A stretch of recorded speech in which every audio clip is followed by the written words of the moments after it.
The solicitor's voice droned on through the musty drawing room of Westbrook Manor, but Miss Arabella Sinclair heard nothing beyond the thundering of her own heart. She sat rigid in the horsehair chair her grandmother had once favoured, her gloved hands folded in her lap, with the precision of someone accustomed to making herself small and unobtrusive. At 26, Arabella had long since accepted her position in life as a poor relation, tolerated but never truly welcomed, existing on the fringes of a world that had little use for women without fortune or exceptional beauty. Yet, here she sat, in the grandest room of an estate she had visited only twice before, listening to words that seemed plucked from some fantastical novel rather than the dry proceedings of a legal reading. The late Duke of Ravenscroft, a distant cousin she had met precisely once at a funeral when she was 12 years old, had named her as his sole heir. It was by any measure impossible. Arabella possessed nothing of value save her mother's cameo brooch and a stubborn pride that refused to bend despite years of genteel poverty. She had spent her adult life as a companion to elderly widows, enduring their complaints and demands with patient grace, while dreaming of a cottage somewhere quiet where she might grow roses and read books without interruption. She had never dreamed of this: a duchy, an estate of some 40,000 acres, a fortune that the solicitor was even now describing in terms that made her head spin.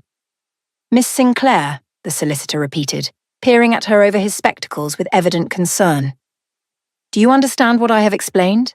Arabella moistened her lips, aware that every eye in the room was fixed upon her with varying degrees of shock, resentment, or calculation. "I confess," she managed, her voice barely above a whisper, "that I am struggling to comprehend. The Duke and I shared only the most distant connection. We met once, years ago. I cannot fathom why he would choose me as his heir." The solicitor, a thin, precise man named Mr. Pembroke, shuffled his papers with an air of practiced neutrality. His Grace was most specific in his wishes. He believed you to be possessed of qualities he valued: integrity, resilience, and a character uncorrupted by the excesses of society. He watched your progress through life with interest, Miss Sinclair, though you were unaware of his attention. From across the room came a sound of poorly suppressed outrage. Lady Millicent Harcourt, the Duke's sister-in-law, rose from her chair with the rigid bearing of a woman gravely offended. "This is preposterous," she declared, her voice sharp as cut glass. "My husband was the Duke's own brother. My son is of his direct bloodline. And you expect us to believe that the entire Ravenscroft fortune passes to some obscure relation none of us have ever heard of?" The tension in the room crackled like lightning before a storm. Arabella felt her cheeks burn with embarrassment, acutely, aware of her modest grey dress, her serviceable boots, the careful mending at her cuffs that marked her as a woman of reduced circumstances. She did not belong here, in this room of gilded mirrors and ancestral portraits. She was an interloper, an accident of fate that had disrupted the natural order of things. Mr. Pembroke remained unruffled by Lady Millicent's outburst. "The Duke's wishes were clear and legally binding, madam. He was of sound mind when he drafted this will, and he employed considerable effort to ensure it would withstand any challenge." Before Lady Millicent could respond, the drawing-room doors burst open with enough force to send them crashing against the walls. The servant who had been standing guard stumbled backward as a figure strode into the room, bringing with him the cold bite of autumn wind and an aura of barely contained fury. Arabella's breath caught in her throat. The man who stood framed in the doorway was tall, broad-shouldered, and possessed of a face that might have been carved from the same stone as the manor's ancient foundations. Dark hair, worn slightly longer than fashion dictated, swept back from features that combined aristocratic refinement with an almost savage intensity. His grey eyes, the colour of storm clouds gathering over the moors, swept the room with an expression of cold assessment before landing upon Arabella with the force of a physical blow. "So," he said, his voice a low rumble that seemed to vibrate through the very floorboards. "This is the woman who has stolen my inheritance." The room erupted into chaos. Lady Millicent rushed forward with exclamations of relief and triumph. Mr. Pembroke clutched his papers protectively to his chest. The servants who had been hovering at the edges of the room pressed themselves against the walls as though hoping to disappear into the woodwork. And Arabella simply sat, frozen in her grandmother's chair, staring at the man whose very existence had just complicated her already impossible situation beyond all measure. For this was Lord Marcus Ravenscroft, the Duke's only son, a man who had been presumed dead for 7 years following his disappearance during a disastrous expedition to the wilds of the East. He had returned from the grave, it seemed, just in time to contest a will that had named a stranger as heir to everything that should rightfully have been his. The fire in the grate crackled and popped, sending sparks dancing up the chimney while the autumn wind rattled the windows of the study where Arabella now found herself facing Lord Marcus across a vast mahogany desk. Mr. Pembroke had retreated to fetch additional documents, leaving them alone in a silence that pressed against her ears with almost physical weight. She kept her spine straight, her hands folded in her lap, and her gaze fixed on a point just past Lord Marcus's left shoulder, unwilling to meet those piercing grey eyes that seemed capable of seeing straight through to her very soul. "You are remarkably composed," he observed, his voice carrying that same dangerous edge she had noted in the drawing room. Most women would be in tears by now, faced with such a situation. Arabella allowed herself a small, humourless smile. "I have learned, my lord, that tears accomplish very little. They certainly do not pay rent or purchase bread. I was not raised with the luxury of excessive emotion." Something flickered in his expression, too quickly for her to identify. His fingers drummed an impatient rhythm on the desk's polished surface, drawing her attention to hands that bore the calluses and scars of hard labour rather than the smooth manicured digits of a gentleman. Where had he been these 7 years? What had he endured that had left such visible marks upon him? She found herself curious despite her better judgment, drawn to the mystery of this man who had returned from supposed death to complicate everything she had never dared to dream of having. "My father," Lord Marcus said finally, "believed me dead." His voice had lost some of its sharp edge, replaced by something that might have been grief carefully contained. He believed it because that is what the authorities told him, what the survivors of the expedition reported. "He mourned me, Miss Sinclair. He wore black for 2 years and never truly recovered from the loss." Arabella's throat tightened with unexpected sympathy. She had known loss herself, had watched her mother fade away over the course of a single bitter winter, had buried her father when she was barely more than a child. Whatever her current circumstances, whatever threat this man posed to her newly acquired fortune, she could not remain unmoved by the raw pain that lurked beneath his controlled exterior. "I am sorry," she said quietly, and meant it with every fibre of her being. "Truly sorry, my lord. No parent should have to endure such anguish."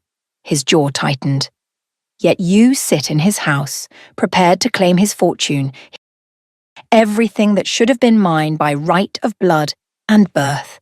Your sympathy rings hollow, Miss Sinclair." The accusations stung, but Arabella refused to flinch. She met his gaze directly now, her chin lifting with the stubborn pride that had sustained her through years of genteel poverty. "I did not ask for this inheritance, my lord.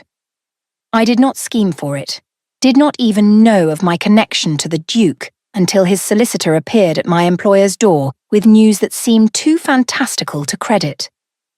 I am as bewildered by this turn of events as anyone. Yet you accepted," he pressed. "You did not refuse the fortune, did not insist it be given to its rightful heir." "The rightful heir," Arabella replied with careful precision, "was believed to be dead. The Duke chose to leave his estate to me rather than to Lady Millicent's son. That was his decision, my lord, not mine. If you wish to contest it, that is your right.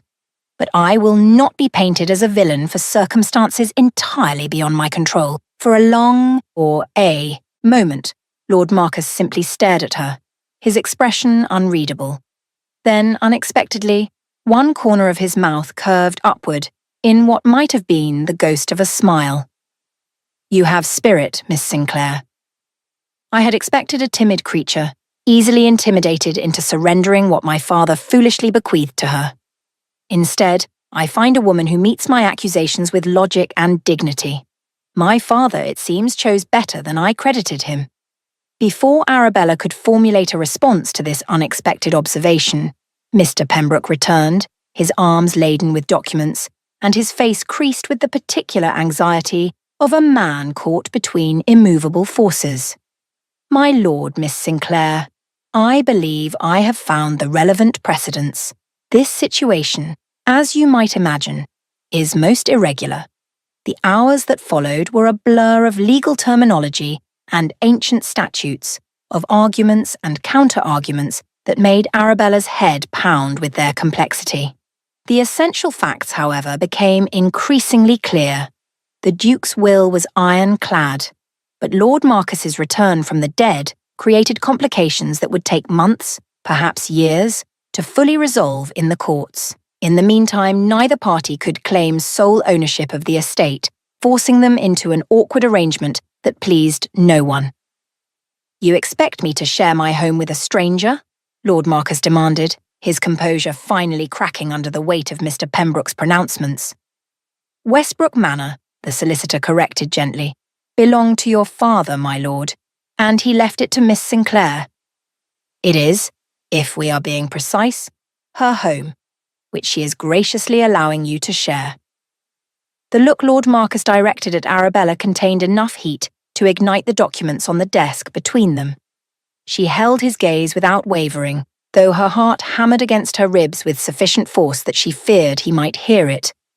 "It seems," she said with a calm she did not feel, "that fate has bound us together, my lord, at least until the courts decide otherwise. I suggest we make the best of an uncomfortable situation." His laugh was short and bitter. "Make the best of it? You speak as though we are to be neighbours sharing a garden fence, not adversaries fighting for control of a duchy." "We are whatever we choose to be," Arabella replied quietly. "I have no wish to be your enemy, Lord Marcus. I never sought this inheritance, never dreamed of living in such grandeur. If the courts ultimately decide in your favour, I will accept their judgment and return to my former life without complaint. But until that day comes, I refuse to spend my days at war with a man whose only crime was surviving against all odds."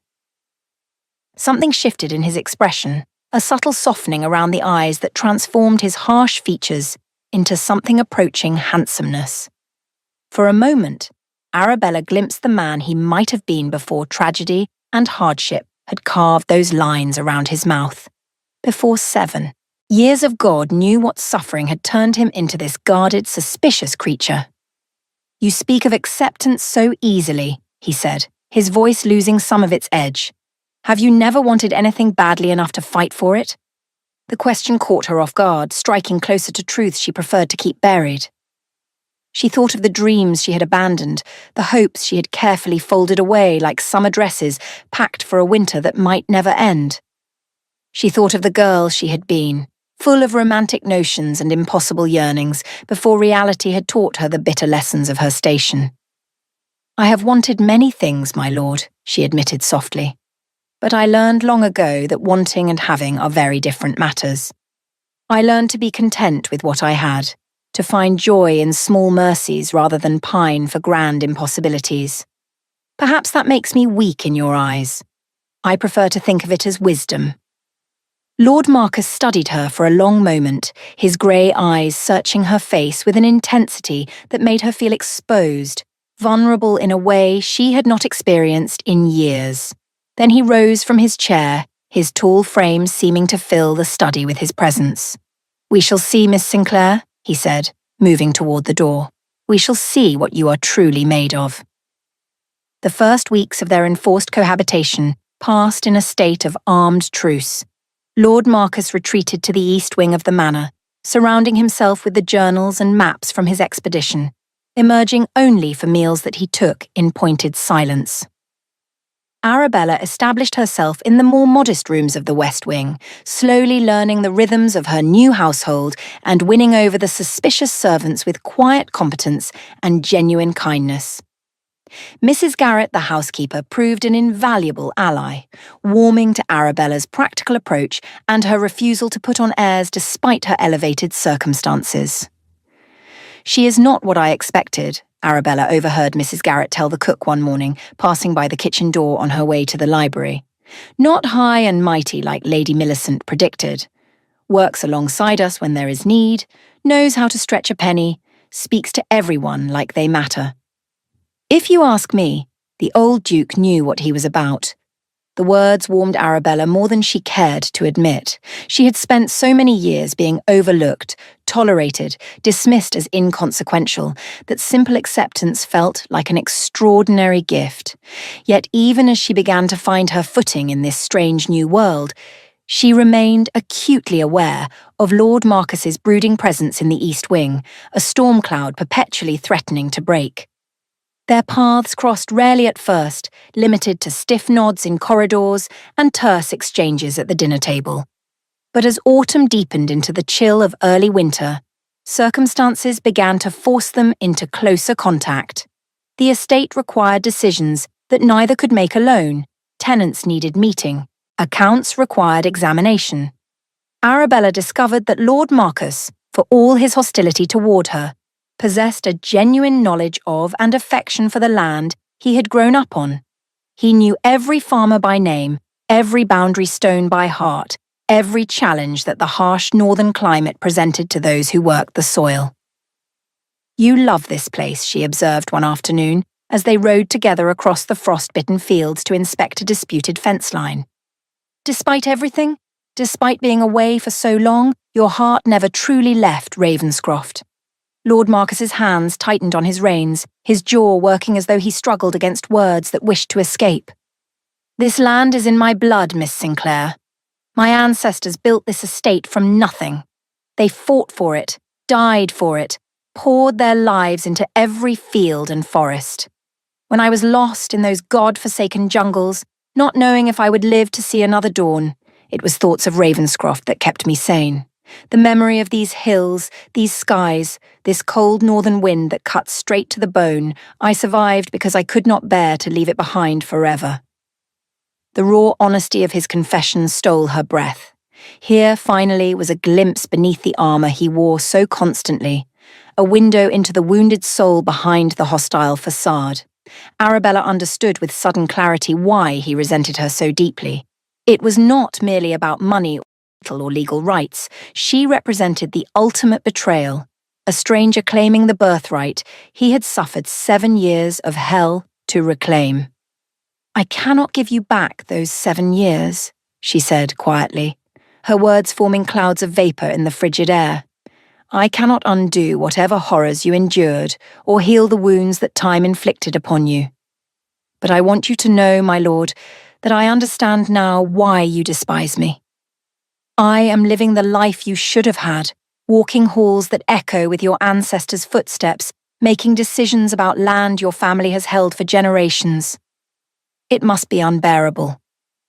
Lord Marcus brought his horse to a halt, turning to face her with an expression she could not quite read. The winter light caught the planes of his face, highlighting the silver that threaded through his dark hair at the temples, the fine lines that radiated from the corners of his eyes. He looked older than his years, this man who had come back from the dead, aged by experiences she could only imagine. "Do you know what is truly unbearable, Miss Sinclair?" His voice was rough, stripped of its usual coldness. "The fact that I cannot hate you. God knows I have tried. I have lain awake at night cataloguing every reason I should despise you, every argument for why you are nothing but a fortune hunter who has stolen what should be mine. But then I watch you with the tenants, see how you treat the servants, observe the way you study the account books with genuine concern for the welfare of those who depend on this estate. I find myself unable to sustain the hatred that would make this situation so much simpler." Arabella's heart stuttered in her chest. She had grown accustomed to his hostility, had armoured herself against his cutting remarks, and cold dismissals. This sudden vulnerability left her defenseless, uncertain how to respond. Perhaps, she ventured carefully, we might try for something other than hatred. A truce at the very least. An alliance if we are capable of it. Whatever the courts eventually decide, we both want what is best for Ravenscroft. Surely that common ground is enough to build upon. For a long moment, he simply looked at her, his grey eyes searching her face with an intensity that made her feel as though he could see straight through to her soul. Then slowly, he extended his gloved hand. A truce then, Miss Sinclair, until fate determines which of us shall triumph.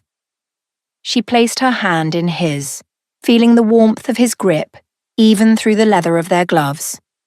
Something passed between them in that moment, something Arabella could not name but felt with every fibre of her being.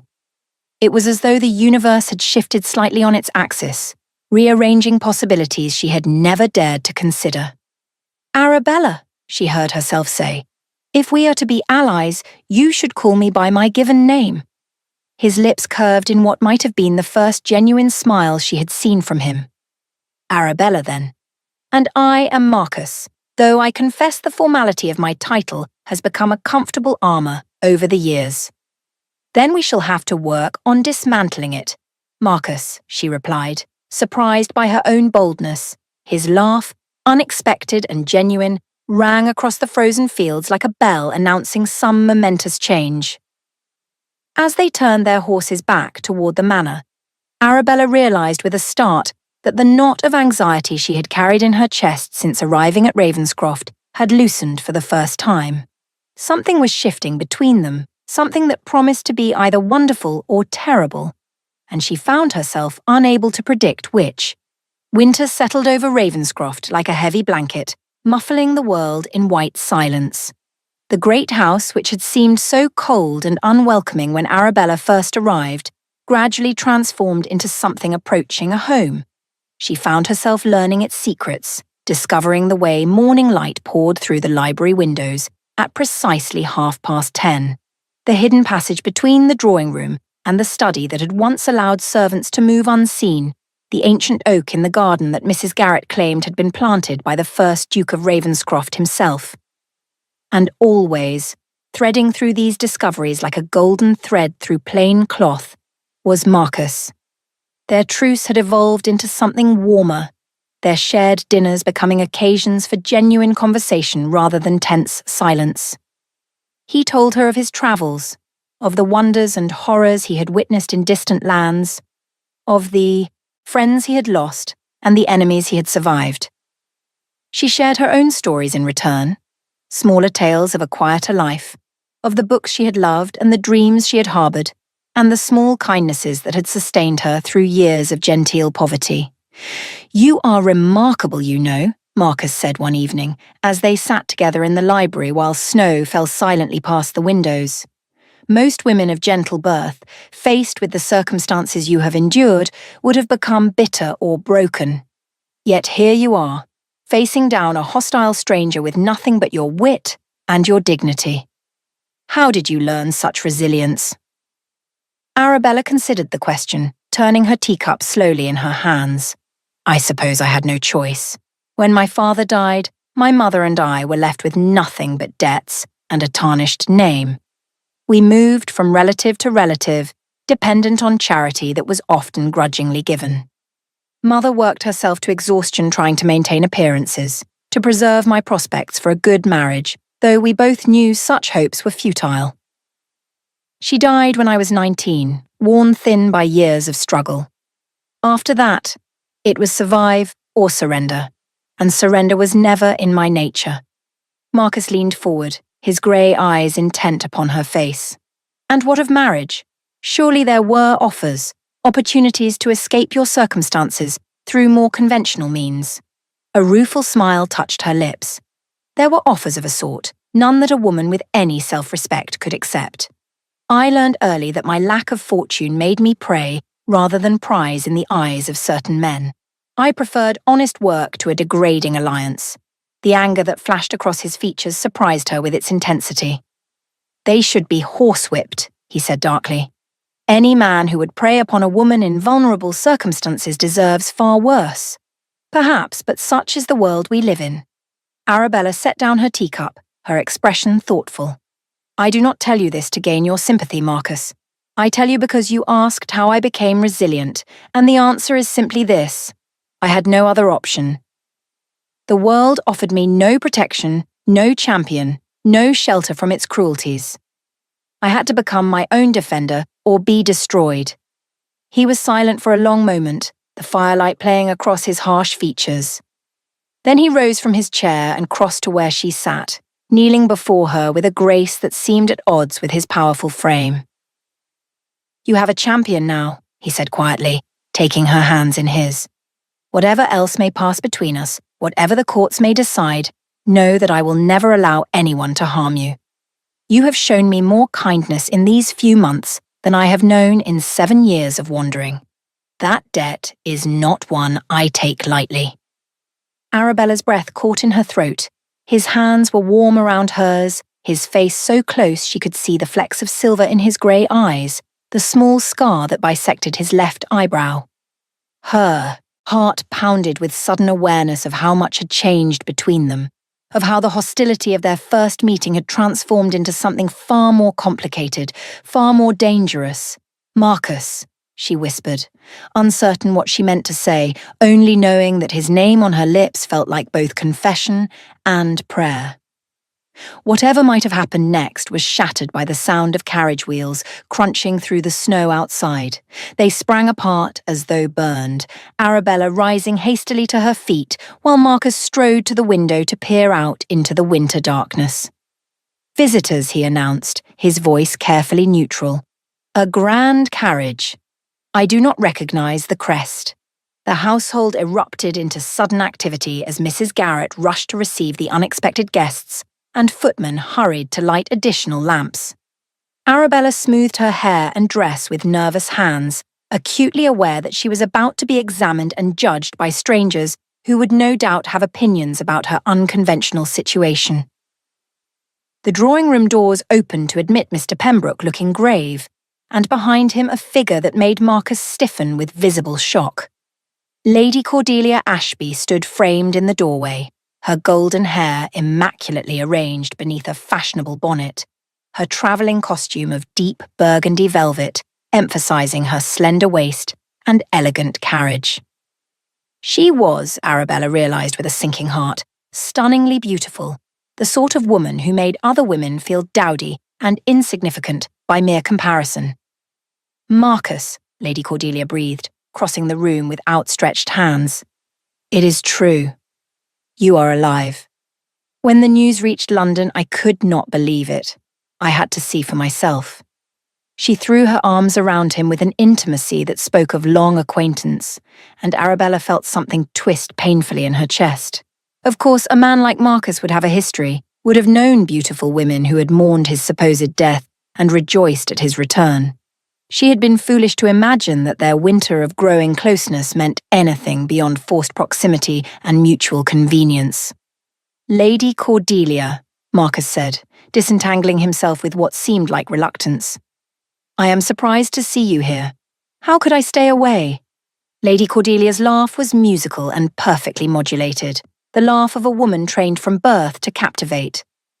When I heard what had become of your inheritance, I knew I had to offer my support.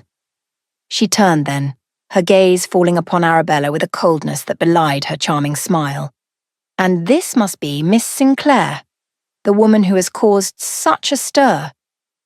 Arabella curtsied with the dignity that had become her armour.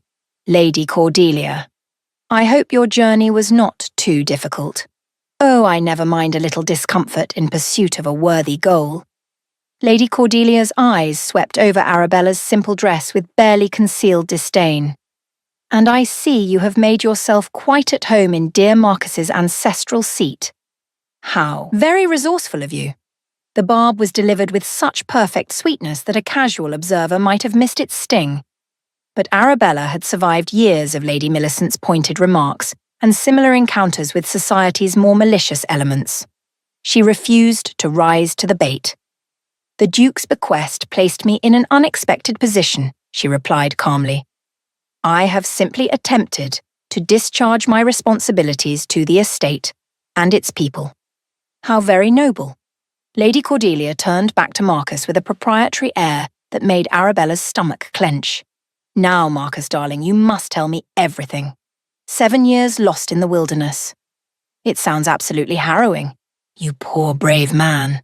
She led him toward the settee, chattering brightly about mutual acquaintances in London and the scandals he had missed during his absence. Marcus went, though Arabella noticed he cast a glance back at her that she could not quite interpret. Apology? Frustration? Or simply embarrassment at being caught in an awkward situation? Whatever the meaning, Arabella had received the message clearly enough. Whatever had been building between her and Marcus, whatever tender shoots of connection had begun to unfurl during their winter of truce, Lady Cordelia's arrival had trampled them flat. A man like Marcus belonged with a woman like Lady Cordelia, beautiful, well-born, polished to perfection by society's demanding standards. Arabella was merely an inconvenient obstacle, tolerated for the moment, but destined to be swept aside when the courts finally ruled in Marcus's favour. She slipped from the drawing room without anyone noticing her departure. Let Lady Cordelia have her reunion. Let Marcus remember the world he had left behind, the expectations that awaited him once this legal tangle was finally resolved. Arabella would do what she had always done. She would endure, survive, and ultimately emerge with her dignity intact, even if her heart was in pieces. The days that followed Lady Cordelia's arrival were an exquisite torture that Arabella bore with practiced stoicism. Lady Cordelia installed herself in the finest guest rooms as though she were already mistress of the house, making subtle suggestions about changes to the decor and the management of servants that cut at Arabella's authority like 1,000 small blades. She monopolized Marcus's attention with tales of London society, dragged him into long walks across the snow-covered grounds, and filled the evenings with spirited discussions from which Arabella was effectively excluded. And yet, sometimes Arabella caught Marcus watching her across the dinner table with an expression she could not quite decipher. Sometimes he sought her out in the library when Lady Cordelia was resting, engaging her in conversations that seemed designed to recapture the intimacy they had developed before the interruption. Sometimes his hand brushed against hers in passing, and she could have sworn she felt him tremble at the contact. She is insufferable, Mrs. Garrett muttered one morning, helping Arabella sort through correspondence that Lady Cordelia had deemed too boring for her attention. All airs and pretension, that one. The old Duke would never have tolerated such behaviour. Lady Cordelia is a guest, Arabella reminded her gently, even as her own frustration threatened to boil over. We must show her every courtesy, the housekeeper snorted. Courtesy does not mean allowing her to treat you as though you are the interloper. This is your house, Miss Arabella, whatever the courts may eventually decide. The old Duke chose you for a reason. Do not let that painted peacock make you forget it. The confrontation, when it came, arrived on the wings of a winter storm that had trapped everyone indoors for 3 days. Nerves were frayed, tempers short, and even Marcus's habitual reserve had worn thin under Lady Cordelia's relentless campaign of charm. They were gathered in the drawing room after dinner, listening to the wind howl around the ancient stones of the manor, when Lady Cordelia chose to launch her assault. Marcus, darling, she said, her voice pitched to carry throughout the room. I have been thinking about what is to happen once this dreary legal business is finally resolved. I have spoken with my father, and he agrees that a celebration would be in order. A ball, perhaps, to announce our understanding to society. Arabella felt the blood drain from her face. She kept her eyes fixed on the embroidery in her lap, her needle moving with mechanical precision through the fabric, while her heart shattered into 1,000 pieces. Our understanding. Marcus's voice was carefully neutral, but Arabella detected an undercurrent of something that might have been anger. Well, of course, Lady Cordelia laughed as though stating the obvious to a slow child. We have always been intended for each other, have we not? Even before your unfortunate disappearance, our families had discussed the match. Now that you have returned, there is no reason to delay. Once you have reclaimed your inheritance and disposed of this awkward pretender, we can proceed with the wedding." The silence that followed was absolute, broken only by the howling wind and the crack of ice against the windows. Arabella did not look up from her embroidery, could not look up, for fear of what her expression might reveal. "Lady Cordelia." Marcus's voice was flat, dangerous in its lack of inflection. "You presume a great deal." "Presume?" Lady Cordelia's laugh held a note of uncertainty now. "I presume nothing that was not already understood between our families. Then allow me to clarify." Marcus rose from his chair, his tall figure casting long shadows across the firelit room. "There is no understanding between us. There never was, whatever our families may have wished. I am 7 years changed from the man you knew, and I find that the values I once held have shifted considerably." Lady Cordelia's perfect composure cracked, revealing something ugly beneath the beautiful surface. "You cannot possibly mean that you prefer her." She flung a contemptuous gesture toward Arabella. "A nobody. A fortune hunter who has bewitched you with her pretense of humility." "Miss Sinclair," Marcus said, his voice suddenly warm in a way that made Arabella's heart leap despite her determination to feel nothing, "is the finest woman I have ever known. She came to this estate expecting nothing, demanding nothing, and has devoted herself to its welfare with a sincerity that puts the rest of us to shame. If she is a fortune hunter, then fortune has chosen its hunter well, for I cannot imagine a worthier custodian of the Ravenscroft legacy." Lady Cordelia's face contorted with fury. "You are mad. 7 years in the wilderness has robbed you of your senses. When you come to your right mind, you will regret this insult." "The only thing I regret," Marcus replied coldly, "is not seeing your true nature sooner. I shall have your carriage prepared for first light, weather permitting. Your presence in this house is no longer welcome." Lady Cordelia stormed from the room in a whirl of burgundy silk and barely suppressed rage. The door slammed behind her with enough force to rattle the portraits on the walls. And then there were two. Arabella finally looked up from her embroidery, her hands trembling too badly to continue the pretense of work. Marcus stood by the fireplace, his grey eyes fixed upon her with an intensity that stole her breath. "You should not have done that," she whispered. "She is well born, beautiful, exactly the sort of wife a duke should have. I am nothing, nobody. You are everything." Marcus crossed the room in 3 long strides, dropping to his knees before her chair as he had done that evening before Lady Cordelia's arrival. "You have been everything to me since I first saw you sitting in that drawing room, facing down my fury with nothing but your dignity. I have fought against this feeling, told myself it was madness, reminded myself of all the practical reasons why I should hate you. But I cannot hate you, Arabella. God help me. I believe I love you." The words hung in the air between them, more powerful than any storm raging outside. Arabella felt tears streaming down her cheeks, tears she had refused to shed through all the months of uncertainty and rejection and quiet heartbreak. "You do not mean that," she managed. "You cannot mean that. We have known each other only a few months. We began as enemies. And now?" He took her hands in his, pressing them against his chest, where she could feel the rapid thunder of his heart. "What are we now, Arabella?" She looked into his grey eyes, those storm-cloud eyes that had once regarded her with such cold hostility, and saw there a vulnerability that matched her own. He was offering her his heart, this proud, wounded man who had survived 7 years of hell to return to a home that had been given to a stranger. He was kneeling before her, begging her to love him in return. "I have loved you," she heard herself say, "since you laughed in that frozen field. Since you saw me, truly saw me, for the first time. Since you stopped being the Duke's son fighting for his inheritance and became simply Marcus, the man who understood my heart. His kiss, when it came, was everything she had never dared to dream of. It was tender and fierce, desperate and gentle, a promise made without words but understood in the deepest chambers of the soul.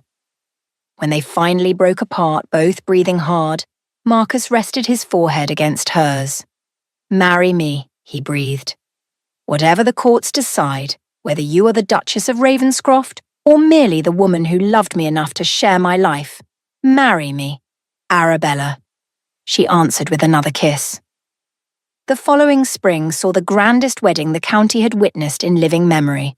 The courts, presented with evidence of Marcus's survival and his genuine affection for the woman his father had chosen as heir, had fashioned a compromise that satisfied everyone except Lady Millicent, who retired to Bath in a perpetual state of outrage.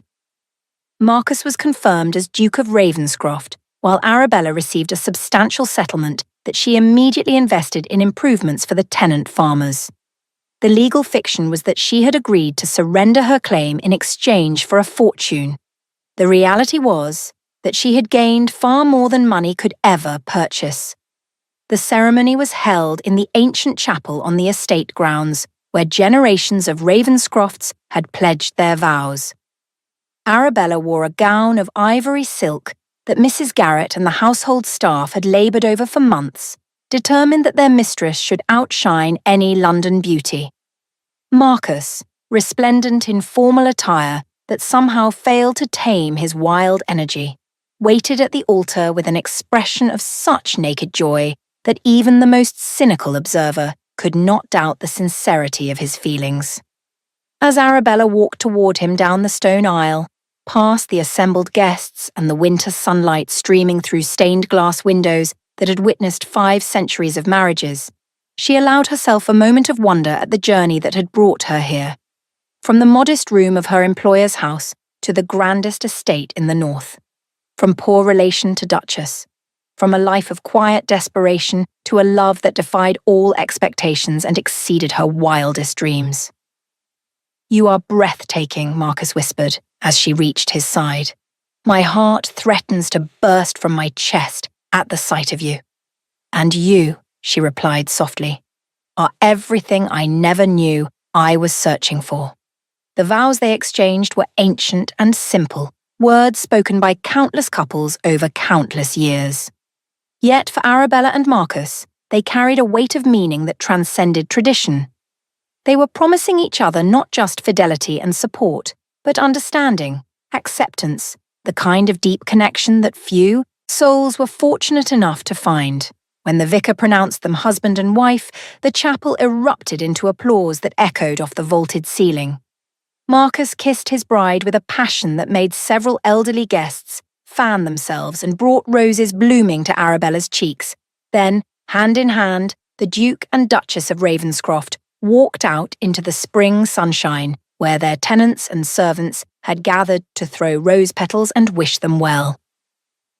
The wedding breakfast that followed was legendary, a feast that would be discussed in the village for decades to come. Toasts were raised, tears were shed, and even the stuffiest members of the local gentry found themselves charmed by the evident happiness of the newlyweds. Lady Millicent's absence was noted with relief rather than regret. As evening fell, Marcus led Arabella onto the terrace overlooking the gardens, where spring flowers bloomed in riotous profusion. The manor house rose behind them, its ancient stones warm with the light of countless candles, its windows glowing like eyes full of contentment. "Are you happy, my Duchess?" Marcus asked, pulling her close in the gathering twilight. Arabella leaned into his embrace, listening to the steady beat of his heart against her cheek. "Beyond happy," she murmured. "I did not know such contentment was possible. I keep expecting to wake and find this was all a dream." "Then we shall dream together," he replied, pressing a kiss to her hair. "For I find I cannot imagine any life worth living that does not have you at its centre." The years that followed brought joys and challenges in equal measure, as such years always do. There were children, 3 daughters and a son, who grew to embody the best qualities of both their parents. There were improvements to the estate, new schools for the tenant children, and modern farming methods that increased yields and prosperity for everyone. There were visits to London where Arabella's natural grace and intelligence won over even the most sceptical members of society, and there were quiet evenings at home where nothing mattered but the love that had grown between 2 people who had once been enemies. Lady Cordelia eventually married a viscount with more money than sense, and made a point of pretending she had never visited Ravenscroft at all. Lady Millicent died in Bath, bitter to the end, her son having emigrated to America to escape her complaints. Mr. Pembroke lived to a ripe old age, frequently invited to dinner at the manor where he would regale the family with stories of the most unusual inheritance case of his long career. And through it all, through triumph and tragedy, through the ordinary days and extraordinary moments that comprise a life fully lived, Marcus and Arabella remained what they had become on that frozen field so many years ago, allies, partners, and above all, lovers whose connection only deepened with time. On the evening of their 20th anniversary, they sat together on that same terrace where they had stood as newlyweds, watching the sun set over the lands they had tended together for 2 decades. Their children were grown now, making their own ways in the world, but the manor still echoed with life and laughter. "Do you remember," Arabella said softly, "when you burst through those doors and accused me of stealing your inheritance?" Marcus chuckled, the sound rich and warm after years of practice. "I was a fool, blind to the treasure that fate had placed in my path. I think I started falling in love with you the moment you refused to cower. And I," she confessed, "began to love you when you showed me that all your anger came from a broken heart. You were not truly hostile, you were terrified." He pulled her closer, pressing a kiss to her temple, "and you healed me. Day by day, moment by moment, you taught me that it was safe to trust again, to love again. I owe you everything, Arabella." "You owe me nothing," she replied, turning to meet his eyes with the same steady gaze that had captivated him from the beginning. "We found each other. That is enough. That will always be enough." As darkness fell over Ravenscroft and the first stars appeared in the velvet sky, the Duke and Duchess remained on their terrace, wrapped in each other's arms in the profound contentment of a love that had been tested by adversity and emerged stronger for the trial.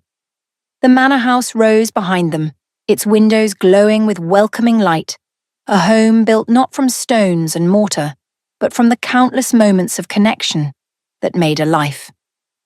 She had come to Ravenscroft, expecting nothing, a poor relation with nothing but her dignity to sustain her. He had returned from the dead determined to reclaim what was his, never imagining that his true inheritance would be the woman he found sitting in his father's chair. Together they had discovered that the greatest fortune cannot be measured in acres or gold, but in the wealth of a heart shared completely with another. And they lived, as the stories say, truly and deeply happily ever after.